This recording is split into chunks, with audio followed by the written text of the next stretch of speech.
Le Mouloudia d'Alger n'est toujours pas champion à l'issue de la 29e journée de championnat après s'être contenté du 0-0 à Chlef. Pendant ce temps, le CR Belouizdad s'est imposé sur le score de 2-0. La JS Kabylie tombe à la 3e place en faisant match nul 0-0 à Mostaganem, alors que CRB a gagné lui à domicile contre le MC Oran 2-0. Mayus ouvre le score sur penalty durant les arrêts de jeu de la première période après une main dans la surface, 45e plus 2.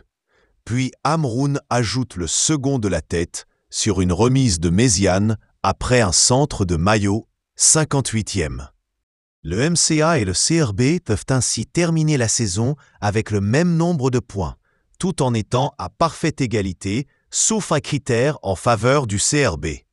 En effet, les deux clubs ont fait 2 fois match nul 1-1, le CRB ne passant devant que grâce à une différence de but globale de +8 contre +7 au MCA à l'issue de la phase aller.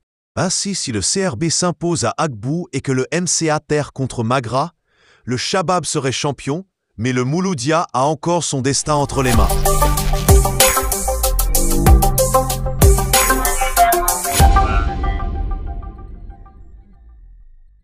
Abdeslam Ouadou, ancien pilier de la défense des Lions de l'Atlas et aujourd'hui coach des Maroumo Galants en Afrique du Sud, peine à comprendre les remous qui agitent le Maroc autour de Walid Regragui. Car enfin, voilà un sélectionneur fort d'une série de 14 matchs sans défaite, dont 12 victoires de rang, et qui, malgré ce bilan rarissime, continue de faire l'objet de critiques virulentes. On doit être le seul pays au monde où l'on songe à débarquer en entraîneur invaincu, s'étonne l'ancien international aux 68 sélections, lui-même bluffé par la constance récente des Lions de l'Atlas, lors d'une interview accordée à Africa Foot. Les succès contre la Tunisie à Fès, 2-0, 6 juin, puis le Bénin, 1-0, 9 juin, auraient pourtant dû ramener un climat de confiance à 7 mois de la CAN 2025 organisée à domicile. Mais non, les puristes reprochent à Regragui le manque de panache offensif de son équipe, comme si gagner ne suffisait plus. Ouadou ne balaye pas l'argument esthétique d'un revers de main. Il admet qu'une sélection n'est pas toujours flamboyante, encore moins en fin de saison, quand les organismes tirent la langue, et qu'il faut composer sans certains cadres blessés. Mais il rappelle que le niveau africain s'est fortement densifié et que tout le monde ne peut pas se permettre d'humilier ses adversaires chaque week-end. Pour preuve, l'an dernier, le Maroc avait déjà infligé des corrections retentissantes à la Centrafrique, au Gabon, au Congo ou encore au Lesotho, affichant alors un visage résolument offensif. Le problème n'est pas là, selon lui. C'est plutôt l'obsession chez certains supporters et commentateurs de chercher la petite bête jusqu'à réclamer la tête d'un technicien au moindre passage jugé terne. Le technicien de 46 ans trace aussi un parallèle avec l'épisode Vahid Halilhodžić, évincé 3 mois avant le mondial 2022, malgré un bilan comptable flatteur. Un précédent qui nourrit sa crainte, si la défiance prend le dessus, l'équipe nationale pourrait aborder la compétition continentale avec une pression insupportable, alors qu'elle sera déjà immense en raison du facteur domicile. Qu'on le laisse bosser, martèle-t-il, persuadé que le meilleur service à rendre aux joueurs est de leur offrir un environnement apaisé. D'ailleurs, il note chez Regragui une certaine crispation lors des dernières conférences de presse.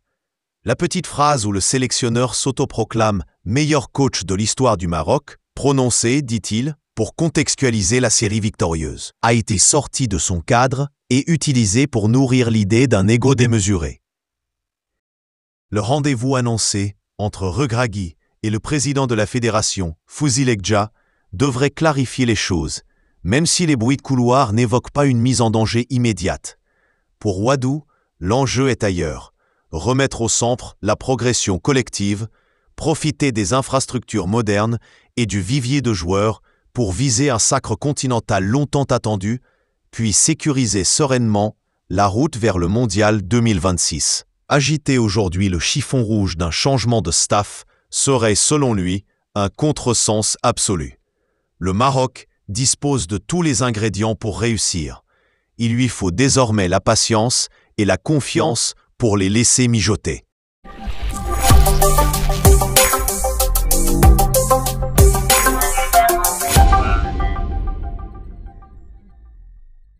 À quelques jours de la fin du championnat de Ligue 1 Mobilis, la lutte entre le Mouloudia d'Alger, MCA, et la JS Kabylie, JSK, ne se limite plus au terrain.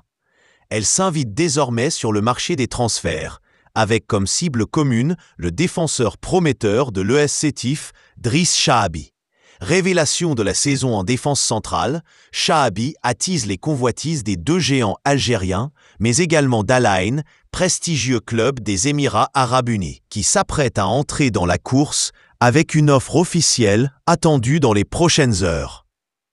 Le NCA, leader actuel du championnat avec 4 points d'avance sur son dauphin kabyle, veut frapper fort pour consolider son effectif en prévision d'une saison 2025-2026 qui s'annonce chargée, avec notamment les compétitions continentales au programme.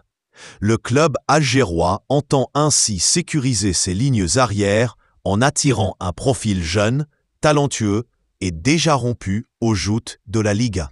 De son côté, la JSK n'entend pas se laisser distancer. Sous la houlette de Joseph Tinbauer, le club ambitionne de retrouver les sommets, tant au niveau national qu'international.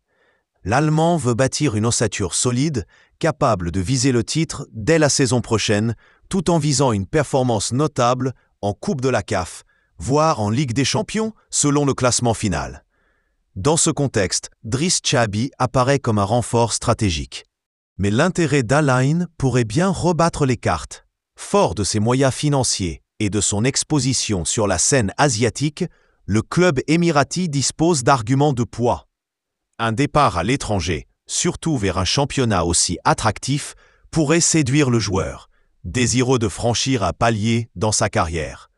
Reste à savoir si le challenge sportif l'emportera sur le volet financier.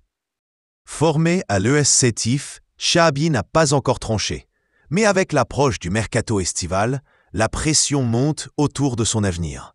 Le duel NCA-JSK pourrait se transformer en une triangulaire palpitante, arbitrée par la volonté du joueur et la réactivité des clubs en lice. Une chose est sûre, Driss Chahabi sera l'un des feuilletons chauds des prochaines semaines en Algérie.